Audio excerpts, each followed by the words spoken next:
دین کی بات پھیلانا صدقہ جاریہ ہے، ثواب کی نیت سے ویڈیو کو شیئر ضرور کیجیے، جزاک اللہ۔ المرسلین اما بعد فاعوذ باللہ من الشیطان الرجیم بسم اللہ الرحمن الرحیم ان اللہ وملائکتہ یصلون علی النبی یا ایھا الذین آمنوا صلوا علیہ وسلموا تسلیما اللہم صل علی سیدنا شفیعنا وحبیبنا وکریمنا ومولانا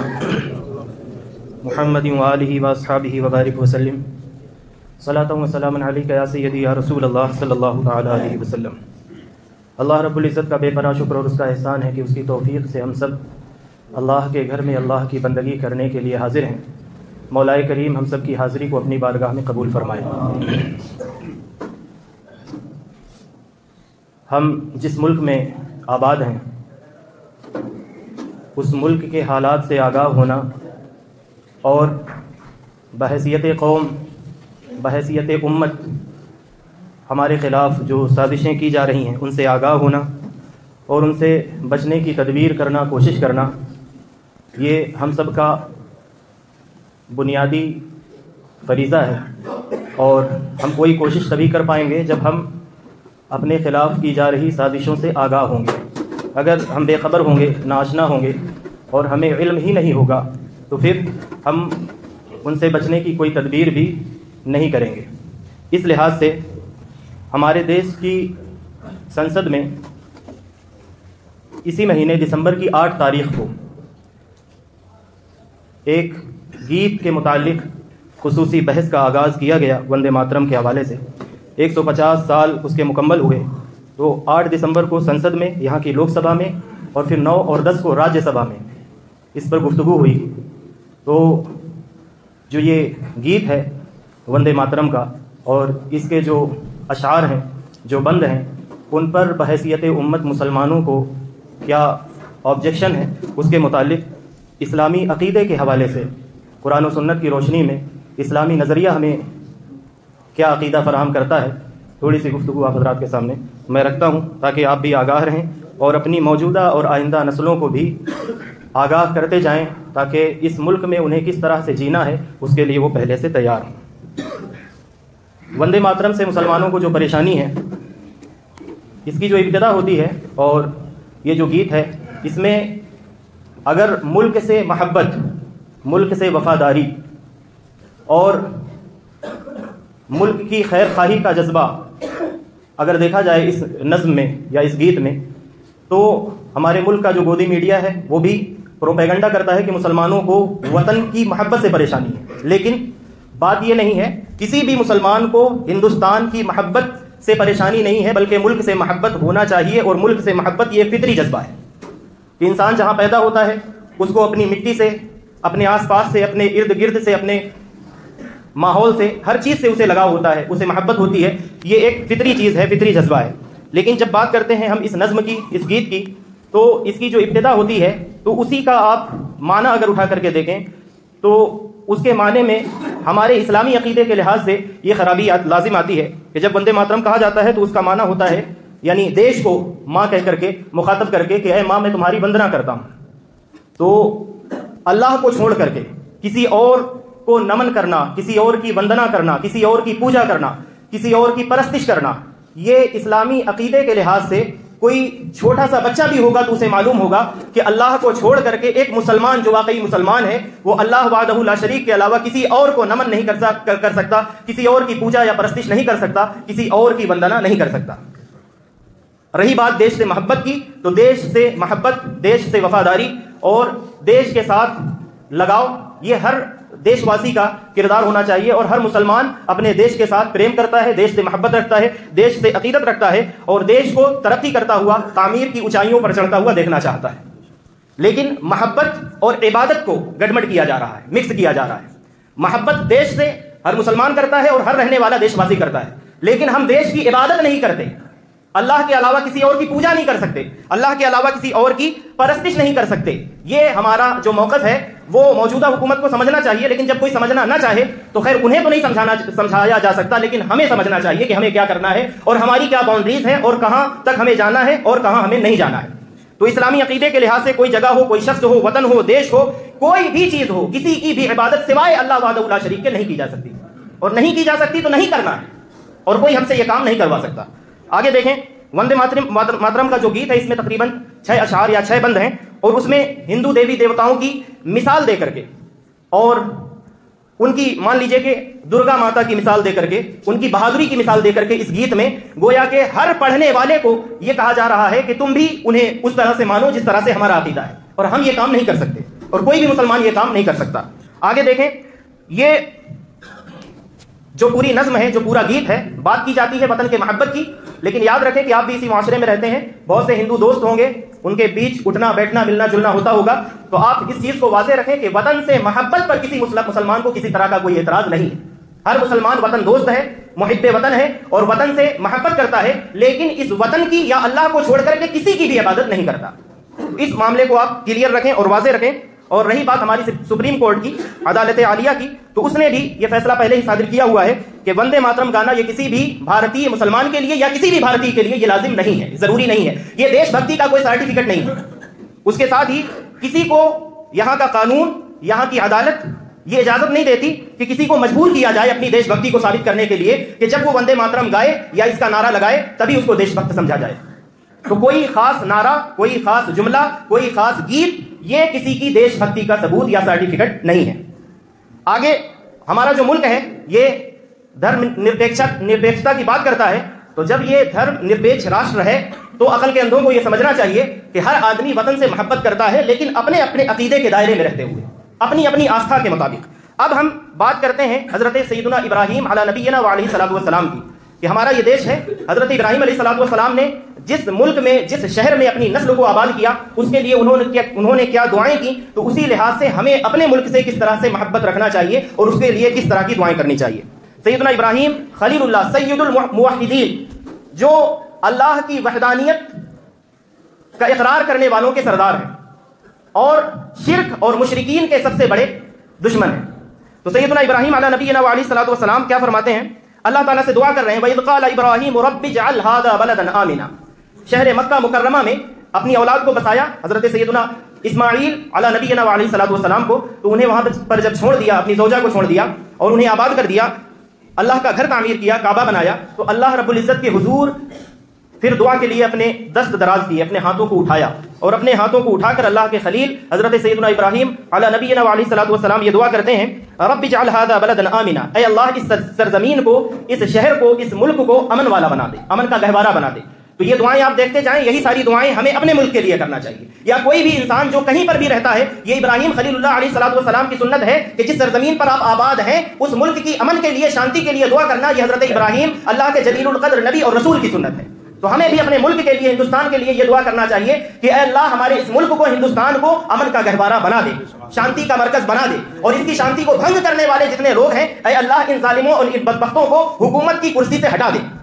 اللہ رب العزت کی بارگاہ میں دعا کر رہے ہیں حضرت ابراہیم علیہ الصلوۃ والسلام, رب اجعل هذا بلدا آمنا, اے میرے معبود, اے میرے مالک, جس سرزمین پر میں نے اپنے بیٹے اسماعیل کو اور ان کے ذریعے سے آگے آنے والے تیرے آخری نبی اور رسول کو, پوری نسل کو جو میں نے آباد کیا ہے, تو اے میرے مالک اس سرزمین کو تو امن کا گہوارہ بنا دے. وارزق اہلہ من الثمرات من آمن منہم باللہ والیوم الآخر, اور اس میں بسنے والے وہ لوگ جو تجھ پر یعنی اللہ پر اور آخرت کے دن پر ایمان رکھنے والے ہیں, اے اللہ انہیں پھلوں کا بہترین رزق عطا فرما. تو اپنے ملک کے لیے یہ تمام دعائیں ہمیں بھی کرنی چاہیے. یہ ایک اور آیت پاک دیکھیں, سورہ ابراہیم ہے, آیت نمبر 37 ہے. اللہ رب العزت کی حضور دعا کرتے ہیں حضرت ابراہیم خلیل اللہ علیہ الصلوۃ والسلام, ربنا انی اسکنت من ذریتی بواد غیر ذی زرع, اے میرے مالک, اے میرے معبود, میں نے اپنی اولاد کو, اپنی نسل کو اس سرزمین میں آباد کر دیا ہے جو کہ بے آب و گیا ہے, یہاں پر کوئی کھیتی نہیں ہے, کوئی پانی کا سرچشمہ نہیں ہے. تو اس گویا کے ریگزار میں نے اپنی نسلوں کو آباد کیا ہے. وجہ کیا ہے, اس لیے کہ یہاں تیرا گھر, تیرا حرم, تیرا کعبہ ہے, تو تیرے گھر کے قریب اس بے آب و گیاہ وادی میں نے اپنی نسل کو آباد کیا ہے. ربنا لیقیموا الصلاۃ, اے میرے معبود میری نسلوں کو توفیق دینا کہ وہ تیرے اس گھر کے قریب رہ کر کے نماز کو قائم رکھیں. فاجعل افئدۃ من الناس تهوی الیہم, اور اللہ رب العزت کے حضور حضرت سیدنا ابراہیم خلیل اللہ علیہ الصلوۃ والسلام یہ دعا کر رہے ہیں کہ میرے مالک جو لوگ آگے بھی آئیں گے ان کے دلوں کو اس گھر کی جانب مائل کر دینا, کہ لوگوں کے دل مکہ مکرمہ کی جانب, کعبہ مشرفہ کی جانب لگے ہوئے ہوں, اور ان کا دل جو ہے وہ کعبہ کی جانب کھینچا ہوا, ان کے دلوں کا لگاؤ اور کھچاؤ کعبے کی جانب اور اس شہر کی جانب, اس سرزمین کی جانب کر دینا. وارزقہم من الثمرات لعلہم یشکرون, اور میرے مالک انہیں پاکیزہ رزق عطا فرمانا پھلوں کا, تاکہ میری جو نسلیں آگے آئیں وہ تیری شکر گزار پیدا ہوں. تو حضرت ابراہیم خلیل اللہ علیہ السلام جہاں اپنی نسلوں کو آباد فرما رہے ہیں اس شہر کے لیے یہ دعا فرما رہے ہیں، تو اس سے ہمیں یہ تعلیم ملتی ہے کہ جس شہر میں، جس ملک میں ہم آباد ہیں اور جس ملک میں ہماری آئندہ آنے والی نسلیں پروان چڑھیں گی، ہم اپنی نسلوں کو ایسا ماحول دیں اور انہیں دین کی ایسی تعلیم دیں اور ملک کے ساتھ ایسی وفاداری سکھلائیں کہ وہ اس ملک میں رہ کر کے اپنے دین کی بھی خدمت کریں، اپنے ملک کی بھی خدمت کریں اور اپنے ملک کے ساتھ وہ وفاداری کے جذبے سے سرشار ہو کر کے اپنی زندگیاں گزاریں۔ تو اپنی کنٹری کے ساتھ سب سے بڑی وفاداری حضرت سیدنا ابراہیم خلیل اللہ علیہ السلام کی سورہ ابراہیم کی آیت نمبر 35 سے دیکھیں کہ اس ملک کے ساتھ اور اس ملک میں رہنے والے چاہے وہ کسی بھی مذہب کے لوگ ہوں، ان کے ساتھ سب سے بڑی اور بہترین جو بھلائی ہم ان کے ساتھ کر سکتے ہیں وہ کیا کر سکتے ہیں؟ ابراہیم علیہ السلام دعا کرتے ہیں وَإِذْ قَالَ إِبْرَاهِيمُ رَبِّ اجْعَلْ هَٰذَا بَلَدًا آمِنًا، تقریباً یہی الفاظ پہلی آیت میں تھے کہ اے میرے مالک، میرے معبود، میں تجھ سے یہ دعا کرتا ہوں، دعا گو ہوں کہ اس شہر کو امن والا شہر بنا دے۔ پھر آگے فرماتے ہیں وَاجْنُبْنِي وَبَنِيَّ أَن نَّعْبُدَ الْأَصْنَامَ، کہ میرے مالک مجھے یہ توفیق دے۔ نبی کو آلریڈی یہ توفیق ملی ہوتی ہے، لیکن اپنی آئندہ آنے والی جو نسلیں ہیں ان کو دھیان میں رکھتے ہوئے حضرت ابراہیم علیہ السلام یہ دعا کر رہے ہیں کہ میرے مالک مجھے بھی اور میرے آنے والی نسلوں کو بھی ہمیشہ بت پرستی کی گندگی سے محفوظ اور معمون فرما دے کہ کوئی بھی، میں تو ہوں ہی نہیں، چونکہ ابراہیم علیہ السلام اللہ کے نبی ہیں، اللہ کے رسول ہیں، اللہ کے خلیل ہیں، تو وہ اس میں اپنے آپ کو بھی شامل کر کے اپنی نسلوں کے لیے یہ دعا کر رہے ہیں کہ مجھے اور میری نسلوں کو بت پرست ہونے سے بچانا۔ تو ہم اگر اس دیش کو سب سے بڑا کوئی تحفہ دے سکتے ہیں، دیش واسیوں کو کچھ دے سکتے ہیں، تو سب سے بڑا تحفہ ان کے لیے یہ ہو سکتا ہے کہ ہم ان کے درمیان ایسی زندگی گزاریں اور توحید کی ایسی دعوت پیش کریں، توحید کی ایسی چراغیں اور ایسی شمع جلائیں جیسے حضرت خواجہ معین الدین چشتی اجمیری نے جلائی تھی۔ انہوں نے 90 لاکھ لوگوں کو کلمہ پڑھا لیا تھا اپنے کردار کی وجہ سے، حضور پاک علیہ السلام کی دی ہوئی سنت اور شریعت کی برکت سے، حضور کے عطا کردہ اخلاق حسنہ کی برکت سے۔ تو اگر ہم ان کے غلام ہیں، اگر ہم ان کے ماننے والے ہیں، اگر ہم ان کے چاہنے والے ہیں، واقعی میں اگر ان کے جانشین ہیں، تو ہم بھی یہی کام کریں کہ حضرت سیدنا معین الدین چشتی اجمیری نے، حضرت خواجہ خواجگان نے جو شمع روشن فرمائی ہے، اسی شمع سے شمع جلاتے جائیں اور شرک کے اندھیرے کو مٹاتے جائیں اور توحید کے نور کو پھیلاتے جائیں۔ یہ اس ملک کی سب سے بڑی خدمت ہو سکتی ہے کہ جو بندہ جہنم میں چھلانگ مار کر کے جا رہا ہے اس کا ہاتھ پکڑ کر کے اسے جہنم میں جانے سے روکنے کی کوشش کریں۔ ابراہیم علیہ السلام ملک کے امن کی بھی دعا کر رہے ہیں اور اسی آیت میں یہ بھی دعا کر رہے ہیں کہ اے میرے مالک، میرے معبود، مجھے بھی بت پرستی سے بچانا، بت پرستی سے محفوظ رکھنا اور میری نسلوں کو بھی بت پرستی سے محفوظ رکھنا۔ اور ہمارے ملک کی اکثریت اگر اسی کام میں ملوث ہے تو اس ملک کے ساتھ وفاداری، اس ملک والوں کے ساتھ وفاداری اور بھلائی سب سے بہترین یہی ہو سکتی ہے کہ انہیں ہم خود بھی ان کاموں سے بچیں اور انہیں بھی دعوت دے کر ان کاموں سے بچانے کی کوشش کریں۔ تو خلاصہ کلام یہ ہے کہ ہمارے ملک کا قانون اور ہمارا دین، ان دونوں کو دیکھتے ہوئے حضرت ابراہیم علیہ السلام کی خصوصی طور پر اگر سنت دیکھیں تو حضرت ابراہیم علیہ السلام کی سنت یہ ہے کہ اپنے ملک کے لیے امن کی دعا کرنا، وہاں کے لوگوں کے لیے شانتی کی دعا کرنا اور وہاں کے لوگوں کے لیے پاکیزہ رزق کی دعا کرنا، یہ حضرت ابراہیم علیہ السلام کی سنت ہے۔ دوسرا، وطن کے لیے اللہ رب العزت سے وطن میں بسنے والوں کے ساتھ محبت اور سچی وفاداری کا پیغام یہ ہے کہ انہیں بت پرستی سے بچانے کی کوشش کی جائے۔ تیسرا، حضرت سیدنا ابراہیم علیہ السلام نے جس طرح سے ان کے لیے ہدایت کی دعا کی کہ میری آئندہ آنے والی نسلیں جو ہیں انہیں بت پرستی سے محفوظ رکھنا، تو ہمیں اپنی جو موجودہ نسل ہے اور آئندہ نسلوں کو نگاہ میں رکھتے ہوئے انہیں بت پرستی اور تمام گمراہیوں سے بچنے اور بچانے کی کوشش کرنی چاہیے۔ حضرت سیدنا ابراہیم علیہ السلام کی ایک آخری مثال، آخری آیت پاک سورہ انعام کی آیت نمبر 78 ہے۔ اب سب لوگ تو اللہ کی کوئی دعوت دے تو ایسا تو ہوگا نہیں کہ تمام کے تمام لوگ اس دعوت پر لبیک کہیں۔ جہاں حضرت سیدنا ابو بکر صدیق جیسے لوگ ہوں گے کہ بغیر تحقیق کے وہ کلمہ پڑھ لیں گے، وہاں وہ اکڑی ہوئی گردنوں کے ساتھ ابو جہل جیسے لوگ بھی ہوں گے جو معجزات دیکھ کر کے بھی ایمان نہیں لائیں گے۔ تو پھر کرنا کیا ہوگا کہ اتنی بڑی اکثریت ہو اگر کفار کی، مشرکین کی، اور وہ ہمہ وقت اسلام پر اور شاعر اسلام پر اگر حملہ آور ہوں تو پھر کیا کرنا ہے؟ پھر ایسا نہیں ہے کہ خربوزے کو دیکھ کر کے خربوزہ رنگ پکڑنے لگ جائے۔ آپ دیکھیں کہ یہاں شرک میں آسانی ہے تو معاذ اللہ اسی جانب مائل نہ ہو جائیں، بلکہ حضرت سیدنا ابراہیم علیہ السلام کا طرز حیات، ان کی زندگی دیکھیں۔ اللہ رب العزت کے حضور اپنے آپ کو پیش کر کے عرض کرتے ہیں اور اپنی قوم کو گواہ بناتے ہوئے جب ان تک اللہ کا پیغام پہنچا دیا، اللہ کے دین کی دعوت کو پہنچا دیا، انہیں شرک کی جو قباحت ہے ان پر واضح کر دیا، تو اپنی قوم کو فرماتے ہیں یا قوم انی بریء مما تشرکون، اے میری قوم تم جس شرک کے دلدل میں پھنسے ہوئے ہو، میں نے تمہیں نکالنے کی کوشش کی، تم نہیں آتے باہر، تو میں تم سے بیزار ہوں، تمہارے اس عمل سے، تمہارے ان کرتوتوں سے، تمہارے ان مشرکانہ تمام اعمال اور افعال سے، تمہارے ان اعتقادات سے۔ تو اللہ رب العزت کے حضور یہ عرض کر رہے ہیں اپنی قوم کو گواہ بنا کر کے، میری قوم گواہ رہنا، میں نے تمہیں بلایا حق کی جانب، میں نے تمہیں بلایا ہدایت کی جانب، میں نے تمہیں بلایا جنت کی جانب، اب تم آنے کے لیے تیار نہیں ہو تو گواہ رہنا کہ میں تمہارے ساتھ نہیں ہوں، تمہارے ان کاموں میں تمہارا شریک نہیں ہوں۔ تو ہمیں بھی اس ملک کی اکثریت اگر غلط ڈائریکشن میں جا رہی ہے تو ہمیں ان کے پیچھے چلنے کی ضرورت نہیں ہے. ہمیں اپنے کردار کو ایسا سنوارنے اور نکھارنے کی ضرورت ہے کہ ہمارے کردار کو دیکھ کر جنہیں اللہ تعالیٰ نے توفیق دی ہوئی ہو تو خود دامن اسلام سے وابستہ ہو جائیں. سنن ابن ماجہ کتاب الفتن چاہنا ابو الدرداء رضی اللہ تعالی عنہ کی روایت کردہ حدیث پاک سے میں آپ حضرات کے سامنے رکھ کر کے حضور کی وصیت سنا کر کے اپنی بات کو ختم کرتا ہوں. پاک علیہ الصلوۃ والسلام نے حضرت ابو الدرداء کو اور وہ لوگوں کو بتا رہے ہیں اور ان کے ذریعے سے حضور کی وصیت ہم تک پہنچی ہے. تو ہمیں مت جینا ہے تو بھی اور اگر موت آ جائے مر جائیں تو بھی حضور پاک علیہ الصلوۃ والسلام کی اس وصیت کے مطابق ہی جینا ہے اور مرنا ہے تو حضور کی اس وصیت کے مطابق ہی مرنا ہے. حضرت سیدنا ابو الدرداء کہتے ہیں قال اوصانی خلیلی صلی اللہ تعالی علیہ وسلم, مجھے میرے محبوب نے یہ وصیت فرمائی, اللہ کے رسول نے, اللہ کے محبوب نے یہ وصیت فرمائی. وصیت کیا تھی؟ اللہ تشرک باللہ شیئا,